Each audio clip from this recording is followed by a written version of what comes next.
Alrighty, hello every folks, and welcome to another edition of Know Your Fried Chicken, aka Know Your Unit, One Vision. So today we're going to be talking about the White Knight, essentially the exorcism specialist, as well as speed booster, as well as actual knight variant. So these guys have a lot of jobs, as pretty much all of them do, but this time around, they've got some fancy new goodies that I wanted to discuss here today. Alright. So right off the get-go, how do these White Knights compare with their traditional counterparts? Well, unlike the traditional variant that was really more of a kind of a berserker in terms of their actual role, this time around they actually are more of a defensively built Knight variant, but they still retain their speed bonus. It's been improved, and additionally they have a lot of interesting components to kind of reference back to their previous roles in the series. So while I'm going to be showing off Gildas and Murden here today, the class access is also a little bit different this time around, being available to Denim, as well as the two main White Knights, obviously, Leonor, if you cheated him into your game, as well as Festa from the neutral route. She actually will come as a White Knight when you recruit her. Now then, what's the deal with these guys? Well, starting off with equipment, we've got access to fists, swords, two-handed swords, axes, spears, hammers, as well as cudgels. Very oddly specific, but I feel like the weapon access that they were given was possibly a reference to the types of weapons that are available in March of the Black Queen. Anyway, that being said, though, they actually are really, really good in terms of their cudgel access because, unlike the standard knight, they actually have access to a lot more spells, being almost something of a sort of a heavily armored fairy, where they've got access to basic missiles as well as the AoE burst, the Halo. So Halo on a like heavy armor White Knight with something like a staff as their primary weapon can be devastatingly hard to stop. So very, very solid move there. As always, I want to point out that even though any feature I talk about a particular class, bear in mind every class has something insane about them. Oftentimes when I make these Know Your Unit One Vision episodes, folks are trying to compare it with the vanilla game and assume nothing else has changed around it. No, the entire experience is different. But White Knights in this case have a very fun niche in terms of being able to still snipe stuff with spells relatively effectively, even if they aren't spec'd into it. But if you decide to go down the magic caster route, like Int Ring, Staff, stuff like that, plus Halo, these guys basically become a battering ram, and it's really fun. Additionally, if you need that support component, they have access to stuff like Dispel, as well as the standard Knight complement of Please Make Your Problems Go Away spells. Alright. Next, let's go ahead and talk about the real kind of meaty stuff here, and that's going to be their action skills. Because, just like the traditional variants, they do have access to some other skills that give them more of an offensive component, but a lot of stuff about them has been reworked. So, for example, Vigorous Attack is really solid, coming over from the Warrior there. Giving them True Strike and Dodge, which makes them a really solid frontline commander type unit. We get access to Phalanx over from all of the Knight variants here. And that'll give us the ability to put down shadow clones there. Very good for stopping any enemies that are starting to get close, kind of expanding your lines in a very quick manner. Again, 2-tile range as always, so that's going to give you a good bit of area control. And additionally, if you are fighting undead, we've got Palladium for the undead version as well. However, this is where stuff starts to get nutty. You might notice Shellbust. That sounds pretty familiar. Funnily enough, this actually used to be over on the Spell Sword abilities. Not the Spell Sword class. I mean, like, I always call the Spell Sword abilities from FFT, you know, the Spell Sword abilities, but they, like, the old, like, Holy Blade things and whatever else that are available in the Paladin and Freya. This used to be on there, however, it was more of it served more of a role in the kind of action slot here, more so than being a primary action. But Shellbust is one of their strongest abilities here, that it inflicts breach before, like, essentially you can just shoot out a breach whenever you'd like, but it's its secondary effect that makes this class very hard to stop. There is a chance, I think it's like a coin flip or something like that, to clear the user of all debuffs, which means that you're not only debuffing somebody, you basically are getting rid of all debuffs on yourself. And this is probably one of the things that leads to a lot of the White Knights' consistency, because they're very, very good at holding a front line and not getting pushed back.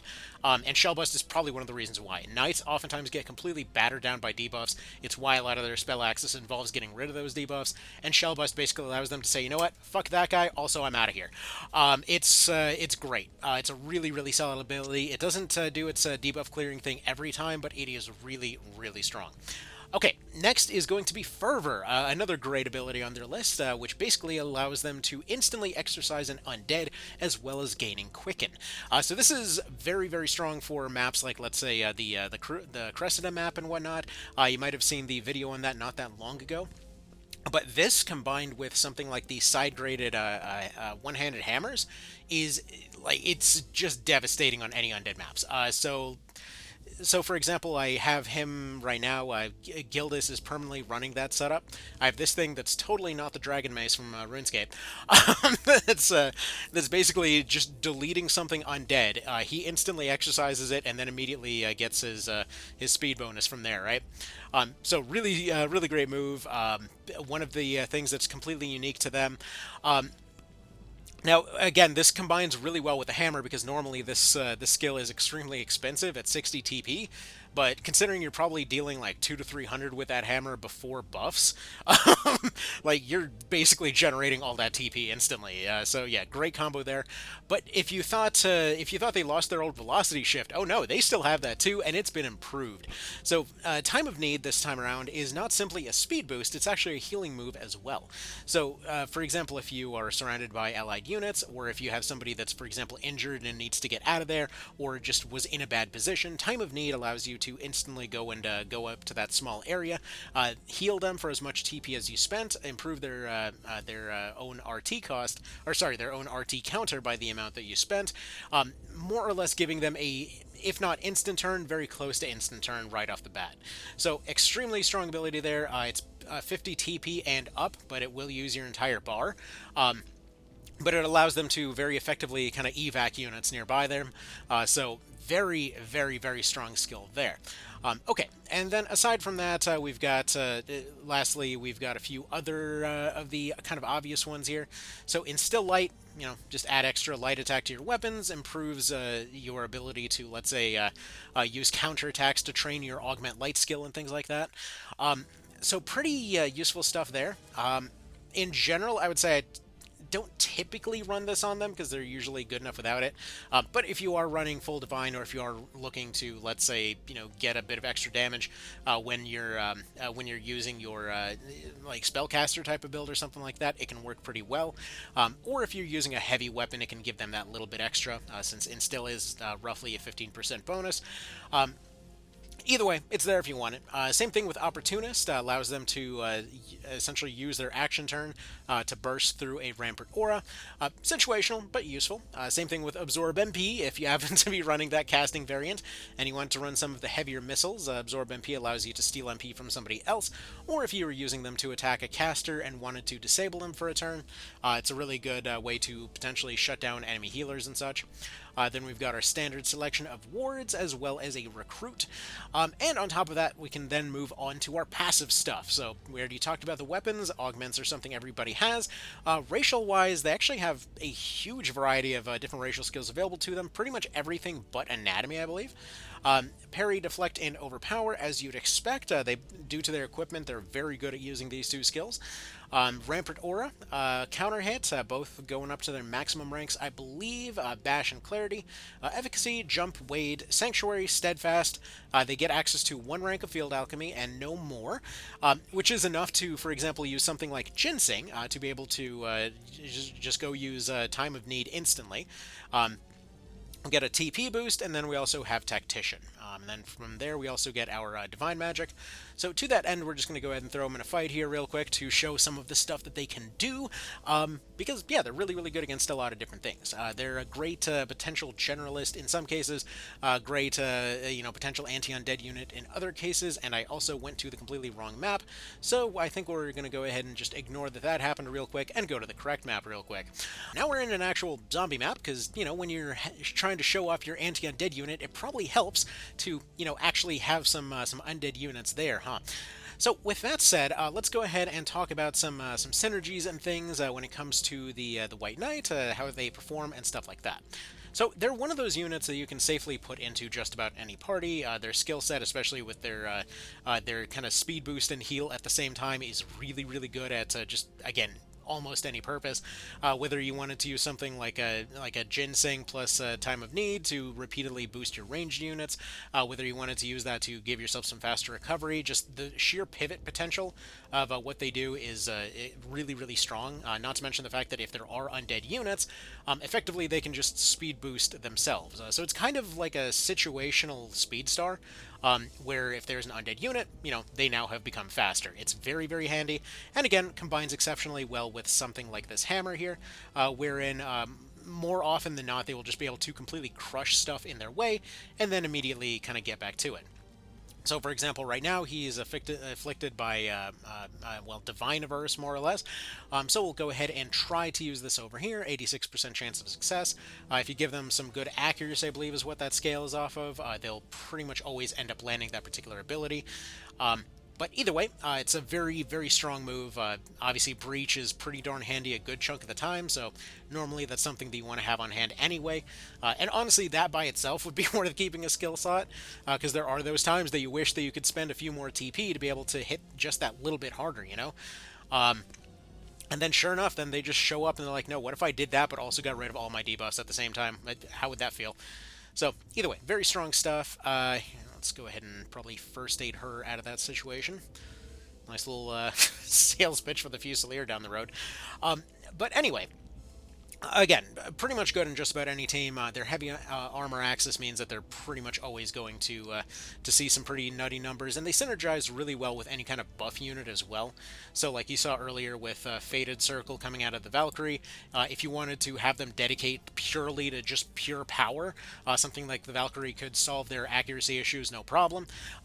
Personally, I like running them with relatively high accuracy as it is, and if, for example, in this case we wanted to pair them with a Swordmaster, they oftentimes can take away a lot of the aggro that a unit like this might potentially face by simply just evasion tanking for them while also boosting their offense. So again, lots of different ways to potentially go about that problem, as it were. But let's say, for example, you wanted to use them as a spellcasting variant. That actually also still works really well with something like their anti-undead focus, because those divine spells have an exclusive thing where they'll actually end up boosting their power versus undead units. So they're pretty much entirely a sort of armored exorcist kind of vibe. So really, really strong units. As you can tell here, they're very quickly starting to outpace everything else on the team, just due to Fervor. It's something that typically lasts, I want to say, like 3 rounds, so usually they can just keep chain spamming Fervor against multiple units to kind of quickly solve any problem on hand. Now, that being said, just like all other heavy units, they are potentially able to be overwhelmed by debuffs pretty effectively, so that is something that could potentially be a problem. Until they have their Fervor activated, they're not exactly the fastest guys in the world, again, due to all of their heavy equipment. But they're not exactly too slow either, so, not that that necessarily tells you very much, but not the fastest, not the slowest. They're kind of at the same range, give or take, as a warrior, from what I've always gathered. But I've always typically found them to be on the slower end of your frontline units. But again, their speed bonus, their speed skill rather, their time of need more than makes up for it by a pretty wide margin. Like, we're talking about a case where, more often than not, they'll end up being able to keep pace with everybody else, or rather, keep everybody else going and taking turns for them until they can actually take their turn, simply just due to how many turns they can instantly give somebody at once. And, as always, you can always have multiple White Knights nearby each other to always boost each other's skills back and forth, so just kind of something to bear in mind there. Have him get ready for his next turn over here. I think Olivia's about to get taken out, unfortunately. Oh, wow. Lucky miss there. Okay. So, in terms of their skills, though, there are some situations, like right here, where they can find themselves getting a little bit stuck. Though, that said, this is where their spell axis comes in.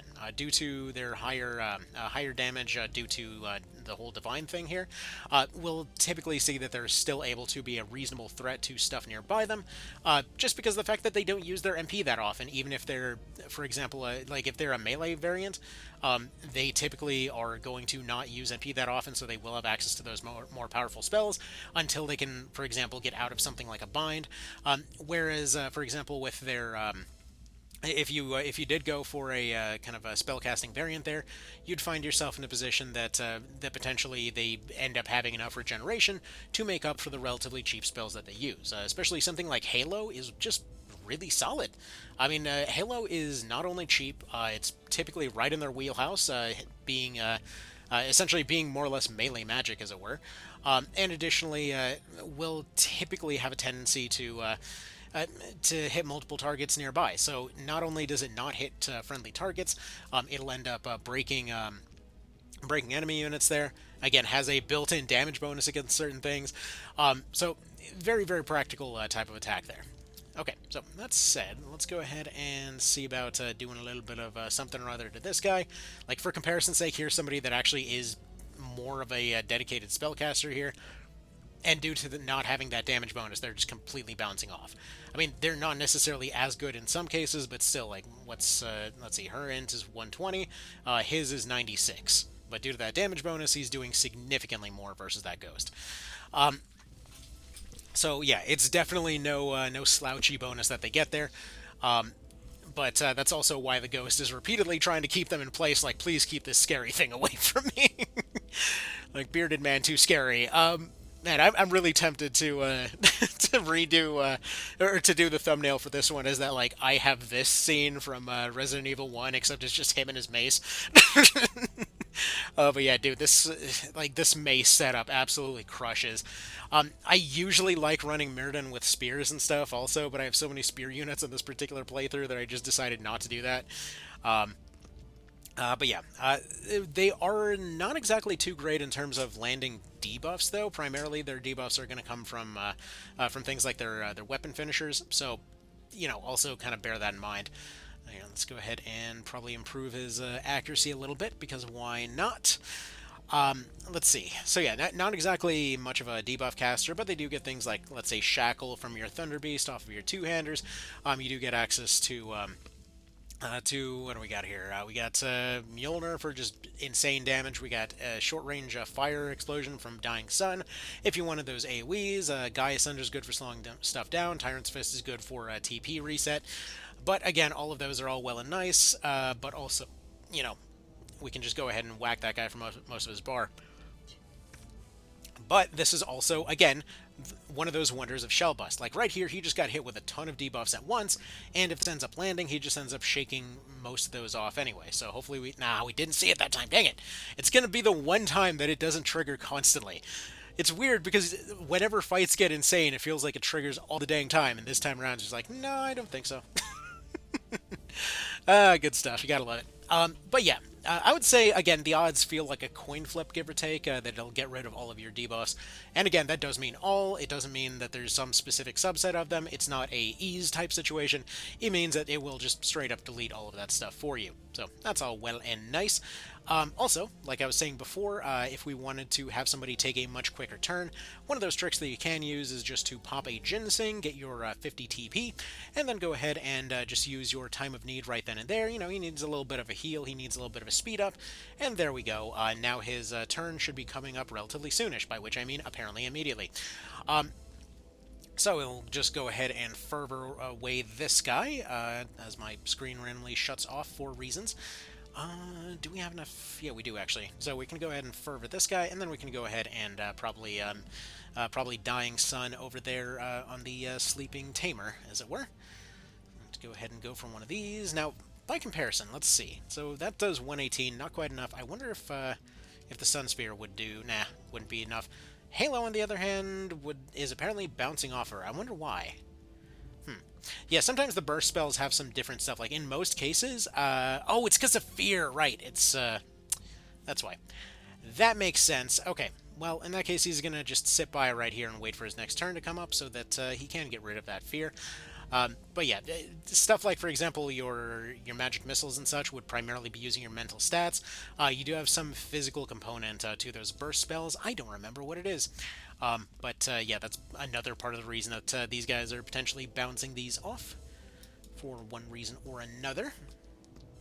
Okay, so kind of last notes on this. Is there anything that's a particular downside of this class? Not really. They're pretty much dependable in any team that you put them on. Statistically, they come in very strong. As far as their speed goes, that's really their main downside. But even then, you can run them with light equipment if you prefer. You could just run them with like a kind of lightweight fencer setup, and you typically get a lot better return out of something like your speed bonus in that case, potentially being able to attack and speed boost frontline units nearby. So that could be exactly what you're looking for in those situations. Or let's say if you wanted to run them as a spellcasting variant, again, very good at potentially bursting down AoE type of situations. Here, let's see if we can, not Fervor, but let's go ahead and see if we can finally show off this this purging all your debuffs effect. Finally, there we go. So all of his debuffs are now gone, and he can go ahead and just completely smush this lady over here. Done and done, and then we move on to the next one. So, again, if you want to see them ridiculously, ridiculously good in action, just go ahead and watch the Cressida fight guide that I put out not too long ago. That's probably going to be the best example of just how quickly they can turn a fight around. They can more or less win that fight by themselves. So yeah, give them a little bit of a try. Not that there's any reason for you not to, but they are a very, very, very, very, very fully featured unit. And remember that this time around, it's not just limited to the usual ones. So, for example, it will be available on your typical White Knights. Leonard, if you cheated him in, apparently. I actually didn't know about that until I started doing this video, because I don't really see the point of cheating in Leonard, but whatever. But also, it's available to Festa, and well, Denim also, but Festa, who in this particular case would be available on the neutral route, and again would be coming in joining as that class. Now you might be wondering, wait, what about Ravnus? She used to be able to have access to it as well, and correct, she actually has access to Freya now. She got promoted out of White Knight. I don't have Festa on this particular one, but apparently it's available on Denim too. I forgot to check, but that does check out. Yeah, there we go. We got that over here. Yeah, Denim's got a lot of extra classes in one vision. You got like the Priest and the Ranger, and you can actually... I need to make a whole separate video on Forgery, but yeah, you can make your own Lord marks, Death Knights and whatever else. Anyway, whatever. Great stuff. So, I will see you in the next one. I hope this was useful. I would assume in most cases folks took one look at the White Nine, they're like, oh yeah, I know exactly what this guy is. Because yeah, they're pretty straightforward, but they're very fully featured. And now after this whole thing, I kind of want to switch Murden into a spellcaster, because that sounds fun. Like, I always use them as a melee guy. I just never really considered using them as a burst caster, but that does make a lot of sense. Yeah, because we go for something like that. I wonder if we have some solid spellcasting armor he's got access to somewhere. Probably not, but he does have gloves, so if we go for this, we go for some arcane gloves. I mean, that's not bad at all. His defense is garbo at this point, but it's fine. They're naturally pretty tough there. Probably go for Ring of the Mind or maybe Ring of Wisdom. Because that goes... their resistance is pretty iffy, so something like that would probably be the way to go. So I'll probably just make him one of those. And then spell-wise, I don't think I even have any... Do I have any additional stuff on him? Yes, no, probably not. Yeah, I need to go get more stuff there, too. Alright, anyway. So, I got some work to do on Murden here to improve his whole situation. So, yeah. I will see y'all in the next one then. Thank you for stopping by, and later.